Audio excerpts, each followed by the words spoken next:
Hello everyone, welcome to knowledge plus. इस video में आज हम लोग एनसीईआरटी क्लास 9 हिस्ट्री चैप्टर 2 पढ़ने जा रहे हैं। तो आइए शुरू करते हैं आज का वीडियो। आज जो है हम लोग मेकिंग अ सोशलिस्ट सोसाइटी से आगे पढ़ने जा रहे हैं। इसके पहले का जो टॉपिक है पहले के वीडियो में डिस्कस किया जा चुका है, तो यदि आपको पहले नहीं देखें तो जाकर ज़रूर देखें। तो कहा जा रहा है मेकिंग अ सोशलिस्ट सोसाइटी, यानी किस तरीके से एक सोशलिस्ट सोसाइटी बनाया गया यहाँ पे। तो during the civil war the Bolshevik kept industries and banks nationalise. तो सिविल वॉर के समय बोल्शेविक के द्वारा बैंक को, इंडस्ट्री को नेशनलाइज कर दिया गया। They permitted peasant to cultivate the land that when socialized. क्या कह रहा है कि पीजेंट को बोले कि आप लोग जो ज़मीन को यहाँ पे कल्टिवेट करना चाहते हैं, जो ज़मीन सोशलाइज हो चुका है इसलिए आप कल्टिवेट करें। Bolshevik used confiscated land to demonstrate what collective work could be. अब process of centralize planning was introduced. एक सेंट्रलाइज प्लानिंग का प्रोसेस इंट्रोड्यूस किया गया। Official assessed how the economy could work. Officer जो थे यहाँ पे इकोनॉमी को देखे कि इकोनॉमी कैसे काम करेगा और 5 साल का टारगेट रखे। इसी को देखते हुए इंडिया में भी 5 ईयर प्लान लाया गया था, है ना, आज़ादी के बाद। तो 5 ईयर प्लान का जो टारगेट है इंडिया में, रसिया से ही सीखा गया था। On this basis they made the 5 year plan. The government fixed all prices to promote industrial growth during the first 2 plan. तो पहले 2 प्लान में इंडस्ट्रियल ग्रोथ को प्रमोट करने के लिए गवर्नमेंट के द्वारा यहाँ पे फिक्स किया गया।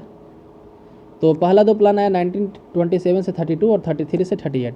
Centralise planning led to economic growth. Centralize planning कारण इकोनॉमिक ग्रोथ हुआ। Industrial production increase. Industrial production बढ़ा between 1929 and 1933 by 100% in case of oil, coal and steel. New factory cities came into being. नए नए factory city यहाँ पे develop हुए।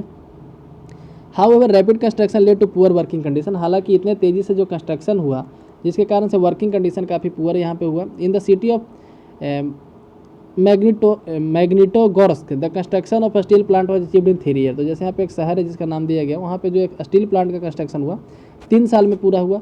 Workers live hard life and result of 550 stoppage of work in the first year alone. तो जैसे यहाँ पे workers को काफ़ी ज़्यादा हार्ड लाइफ जीना पड़ा, है ना, जिसके कारण से 550 बार वर्क को रोका गया था पहले साल में ही। Living quarter in the winter time at 40 degree below the people had to climb down from the 4th floor to dash across the street in order to go to the toilet.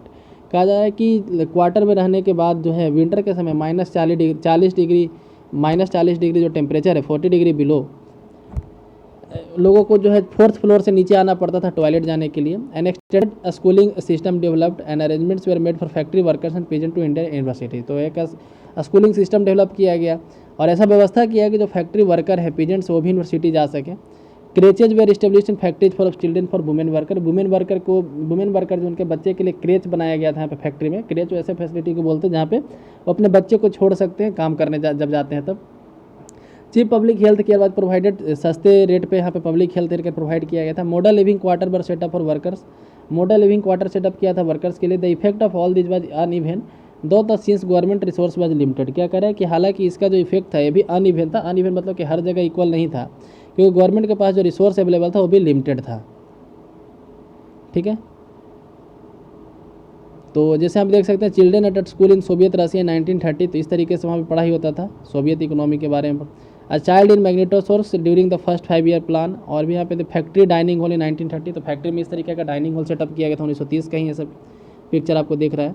Next Stalinism and collectivization. तो Stalinism मतलब Stalin का दबदबा कैसे बढ़ा और collectivization क्या हुआ। The period of the early planned economy were link to the disaster of collectivization of agriculture. तो क्या है कि इसमें जो डेवलपमेंट तो हुआ, ठीक है, प्लांट इकोनॉमी कारण, लेकिन यहाँ पे कोलेक्टिवाइजेशन हुआ एग्रीकल्चर का। Mine 27-28 the towns in the Soviet Russia were facing an acute problem grain supply. तो क्या कर रहे हैं कि यहाँ पे सोवियत रशिया का जो शहर था वहाँ पे ग्रेन का सप्लाई कम हो गया। तो government fixed prices at grain must be sold. Government के द्वारा ग्रेन का प्राइस फिक्स्ड किया गया जहाँ पे उसी प्राइस पे ग्रेन्स को बेचना पड़ता था। But the peasants refuse to sell their grain to government buyers at this price. लेकिन पीजेंट जो किसान थे गवर्नमेंट को बेचने से मना कर दिए इस प्राइस पे। Stalin who headed the party of the death of Lenin. तो लेनिन के डेथ के बाद, ठीक है, स्टालिन पार्टी का हेड बना। Introduced firm emergency measure. तो ये इमरजेंसी मेजर कुछ लिया यहाँ पे। He believe that rich peasants and trader in the countryside were holding stock. तो इसके द्वारा ऐसा लगा कि जो अमीर आदमी, अमीर जो पीजेंट है, अमीर जो ट्रेडर है, ये स्टॉक को होल्ड करके रखे हुए हैं, स्टॉक को जब्त करके रखे हुए in the hope of higher prices, ताकि जब हाई प्राइसेस मिलेगा तब वो बेचेगा। Speculation had to be stopped and supplies confiscated. In 1928 party members tour the grain producing area. Party member जो है ग्रेन प्रोड्यूसिंग एरिया में टूर किए, वहाँ पे गए, देखे। Supervising enforced grain collection. Grain collection को सुपरवाइज किया। रेडिंग कुलाक्स, ठीक है, कुलाक्स क्या होता है, the name for well do peasant. तो जो कुलाक्स का नाम होता है, जो अमीर पीजेंट होते थे उनके यहाँ रेड किया कि क्या ये अनाज को जब्त करके तो नहीं रखे हुए हैं। As shortage continue the decision were taken to collectivize farms. तो इस तरीके से जब शॉर्टेज होने लगा, ठीक है, जब मतलब कि फसल का कमी, अनाज का कमी होने लगा, शॉर्टेज होने लगा, तो ऐसा एक निर्णय लिया गया, डिसीजन लिया गया कि फार्म को कलेक्टिवाइज कर दिया जाए। Collectivize it was argue that grain shortage और partly due to small size of holding. ऐसा देखा गया कि ग्रेन का जो शॉर्टेज है ये कम इसलिए हो रहा है क्योंकि यहाँ पे एक आदमी के ऊपर जो ज़मीन दिया गया है वो काफ़ी कम दिया गया है, ठीक है। जो लैंड का साइज़ है वो कम है, होल्डिंग साइज जो है मतलब कि एक आदमी पे कितना ज़मीन है वो कम है।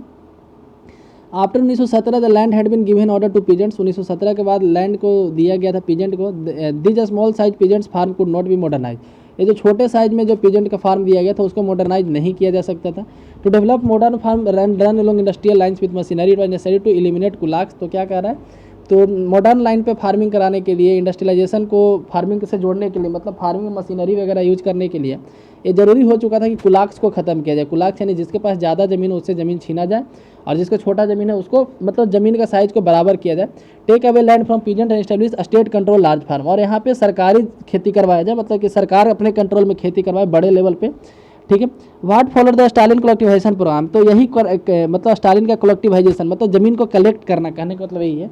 From 1929 the party first all peasant to cultivate in collected farm. तो क्या करें, पार्टी के द्वारा हर किसी को, हर एक किसान को बोला कि आपको कलेक्टिव फार्म में काम करना है। कलेक्टिव फार्म एक तरह से गवर्नमेंट फार्म आप समझ सकते हैं। The bulk of land and implements were transfer to the ownership of collective farm. तो कलेक्टिव फार्म का ओनरशिप ट्रांसफर किया गया गवर्नमेंट को। Peasants work on the land and the kolkhoz, यानी कि collective farm profit was shared.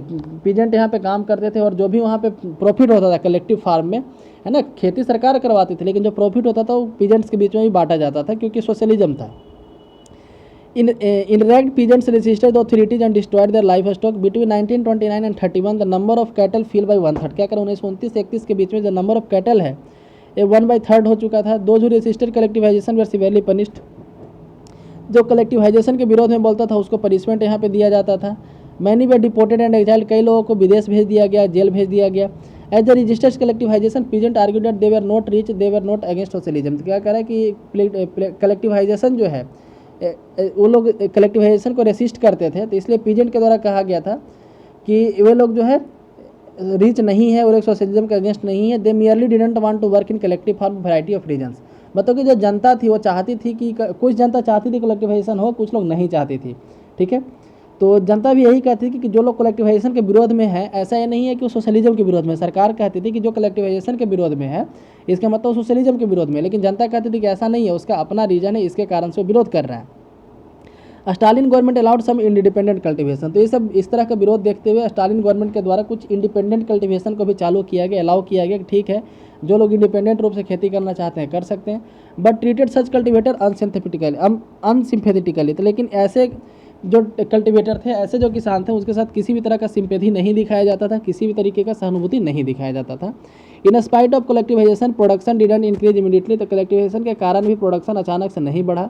In fact the bad harvest of 1930 to 33 led to one of the most devastating famines in Soviet history. Over 4 million died. क्या कह रहा है कि हालांकि इससे और काफ़ी ज़्यादा खराब हार्वेस्ट हुआ, ठीक है, इसके कारण से काफ़ी ज़्यादा वहाँ पर डिवास्टेटिंग फेमाइन आया। 4 मिलियन यानी कि लगभग 40 लाख लोगों का मृत्यु हुआ, ठीक है। Many within the party criticize the confusion industrial production under the planned economy. तो प्लांट इकोनॉमी में जो इंडस्ट्रियल प्रोडक्शन होता है इसके कई लोग पार्टी के अंदर भी क्रिटिसाइज करने लगे। एंड कंसिक्वेंस ऑफ कलेक्टिवाइजेशन, कुछ लोग यहाँ पे कलेक्टिवाइजेशन को दोष देने लगे जो भी यहाँ पे अकाल वगैरह आया। स्टालिन है सिंपैथाइजर, स्टालिन और उसके साथ सहानुभूति, मतलब स्टालिन के जो सपोर्टर थे, charge this critics with conspiracy against socialism. तो उसके द्वारा कहा गया कि जो लोग मेरा विरोध कर रहे हैं मतलब सोशलिज्म का विरोध कर रहे हैं। Acquisition we are made throughout the country, पूरे कंट्री में इस तरीके के एक्विजिशन हुआ। And by 1939 2 million were in prison. और इस तरीके से देखते देखते जो लोग भी यहाँ पे कुछ भी स्टालिन के विरोध में बोलता था उसको जेल में डाल दिया जाता। तो 1939 आते आते लगभग 20 लाख लोगों को जेल में डाल दिया गया, फिर लेबर कैंप में डाल दिया गया। Most were innocent of crimes, कई लोग तो यहाँ पे क्राइम किए भी नहीं थे, निर्दोष लोग थे, but no one spoke for them, लेकिन कोई भी उनके साथ बोलना नहीं चाहता था क्योंकि सबको डर था कि हमको भी डाल दिया जाएगा। A large number were forced to make false confession under torture and were executed. क्या कई लोगों को जबरदस्ती पकड़ के टॉर्चर किया जाता था और बोला था कि हाँ तुम बोलो कि हम सोशलाइजेशन के विरोध में हैं।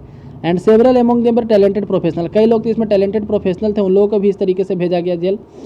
अभी the global influence of Russian resolution and the USSR, तो रशियन रिजोल्यूशन और यूएसएसआर का ग्लोबल इन्फ्लुएंस क्या है उसके बारे में पढ़ने जा रहे हैं। Existing socialist party in Europe didn't Holi approve the way the Bolshevik took power, तो जो सोशलिस्ट पार्टी यूरोप में थी, ठीक है, वो तो बोल्शेविक के सपोर्ट में नहीं थे, जबकि बोल्शेविक सोशलिस्ट था। तो कहने का मतलब रीजन क्या था, क्यों नहीं सपोर्ट करती थी, क्योंकि बोल्शेविक जिस तरीके से पावर में आया था, जिस तरीके से सत्ता में आया था, उसका वो विरोध करते थे यूरोप में, इसलिए इसको साथ नहीं मिल पाता था। However, the possibility of workers state fired people imagination across the world. In many countries, communist party were formed. कई कंट्री में कम्युनिस्ट पार्टी बनाया गया, like the communist party of great Britain, Britain में भी कम्युनिस्ट पार्टी बन चुका था। The Bolshevik encourage, उसी समय इंडिया में भी कम्युनिस्ट पार्टी बना था 1920-21 के आसपास है। The Bolshevik encourage colonial power to follow their experiment, Bolshevik जो है कॉलोनियल पावर को इनकरेज करते थे, मतलब कि अपने एक्सपेरिमेंट करने के लिए। Many non Russian from the outside the USR participated in the conference of people of the east, क्या करें कि कई आउटसाइडर जो नॉन रशियन थे, ठीक है, लेकिन यूएसएसआर में रहते थे, पार्टिसिपेट किए कॉन्फ्रेंस में। कॉन्फ्रेंस का नाम था of the people of the East and the Bolshevik founded Comintern, यानी an international union of pro Bolshevik socialist party, और बोल्शेविक के द्वारा एक फाउंडेशन किया गया था एक पार्टी का जो सोशलिस्ट पार्टी था। Some received education in the USSR communist university of the workers of the East, कई लोग जो थे यहाँ पे, ठीक है, एजुकेशन यहाँ पे प्राप्त किए, यूएसएसआर का कम्युनिस्ट यूनिवर्सिटी था। By the time of outbreak the second world war, जब सेकेंड वर्ल्ड वार आया, the USSR had given a socialism a global face and world stature, तो तब तक मतलब कि सोशलिज्म, यूएसएसआर जो था सोशलिज्म को काफ़ी ज़्यादा सुधारा और दुनिया को एक मौका दिया, मतलब एक ग्लोबल फेस दिया दुनिया में कि सोशलिज्म भी दुनिया में है। जैसे सोशलिज्म का जो विरोध हो रहा था अभी तक कि सोशलिज्म नहीं चल पाएगा, है ना, जो भी है दुनिया में कैपिटलिज्म ही चल पाएगा, पूंजीवादी ही चल पाएगा, तो सोशलिज्म को काफ़ी यहाँ पे मेहनत किया गया रसिया के द्वारा सोशलिज्म के ऊपर। और सेकेंड वर्ल्ड वार आते आते सोशलिज्म एक दुनिया में ग्लोबल फेस बन चुका था, मतलब कि एक तरह से बोल सकते हैं कैपिटलिस्ट के साथ खड़ा हो चुका था, वो वर्ल्ड स्टेचर का हो चुका था ये विचारधारा। At by the 1950 it was acknowledged within the country that the style of government in the USSR was not in keeping with the ideals of Russian revolution. In the world socialist movement too it was recognized that all was not well in Soviet Union, तो कहा जा रहा है कि दुनिया में या फिर सोशलिस्ट मूवमेंट जो दुनिया में और कहीं भी हो रहा था वहाँ पे भी रिकॉग्नाइज किया जा रहा था कि सोवियत यूनियन में हर कुछ सही नहीं है। अब backward country become a great power, एक बैकवर्ड कंट्री जो है ग्रेट पावर बन चुका था। It industry and agriculture develop and the poor being fade, क्या करे वहाँ की इंडस्ट्री और एग्रीकल्चर डेवलप कर रहा था और वहाँ के गरीब लोग भी खाना खा रहे थे अच्छे से।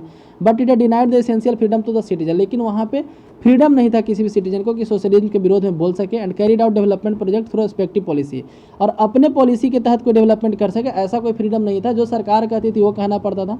Bye the end of 20th century the international reputation of the USSR as a socialist country decline, लेकिन 20th सेंचुरी के आते खत्म होते होते मतलब 1990 के आसपास यूएसएसआर का जो रेपुटेशन था, एक इंटरनेशनल रेपुटेशन था सोशलिस्ट कंट्री के रूप में, ये थोड़ा सा डिक्लाइन हुआ।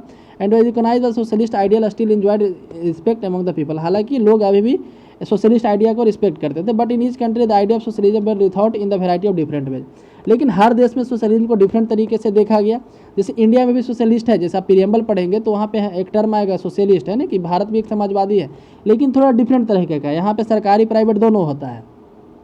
लेकिन जो कम्प्लीटली सोशलिस्ट है वहाँ पे सिर्फ और सिर्फ गवर्नमेंट संपत्ति होता है, गवर्नमेंट का चीज़ होता है हर तरीके से।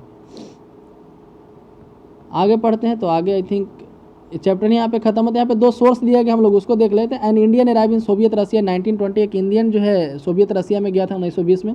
For the first time in our life we are seeing Europeans mixing freely with Asian, तो जैसे एक इंडियन था जो रशिया में गया था, तो उसके द्वारा ये लिखा गया है। एक सोर्स किस आधार पर ऊपर की बातें बताई गई वो यहाँ पे है कि एक इंडियन था जो रशिया में गया, तो बोल रहा है कि पहली बार देखा उसने कि कोई यूरोपियन आदमी एशियन के साथ इतना घुल मिल रहा है। On seeing the Russian mingling freely with the rest of the people of the country, we were convinced that we had to come a land of real equality, है ना। तो लोगों को ऐसा लगा कि रशियन लोग यानी कि यूरोपियन लोग हमारे साथ इतना घुल मिल रहे हैं, इसलिए उन लोग को ऐसा लगा कि सही में रसिया में इक्वलिटी है।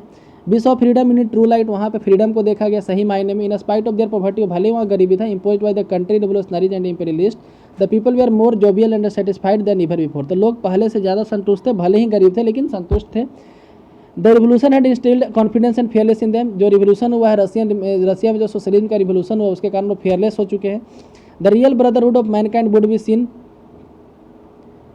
Hair among these people of 50 different nationalist, no barriers of caste और रिलीजन, यहाँ पे कोई ना कास्ट है ना कोई रिलीजन है ना, लोग आपस में एक दूसरे से मिक्स हो रहे हैं, फ्रीली मिक्स कर रहे हैं एक दूसरे से। Even soul was transformed into an orator, one could see a worker, a peasant और soldier haggling like a professional lecturer, क्या कह रहा है कि जैसे यहाँ पे कहा जा रहा है कि वर्कर हो या फिर पीजेंट हो या लेक्चरर हो, या सोल्जर हो, हर कोई जो है अपने आप काम में खुश है।